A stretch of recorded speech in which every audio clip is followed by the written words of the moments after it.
Tests are normally conducted by the National Weather Service every Wednesday and Saturday between 10 a.m. and 12 noon. When there is a threat of severe weather in the area, the test is postponed until the first good weather day. Reception of this broadcast and the alarm tone will vary from place to place. This variability, normally more noticeable at greater distances from the transmitter, will occur even though you are in the listening area.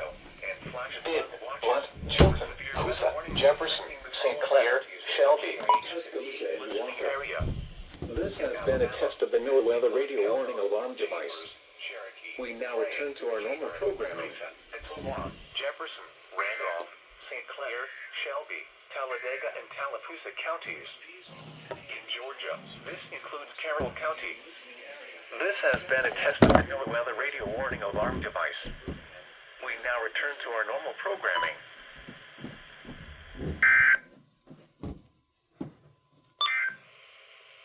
These are the 10 a.m. detailed observations across the Anniston and Gadsden listening area. Alright, that's the first alert I've caught in the J-wind. So yeah.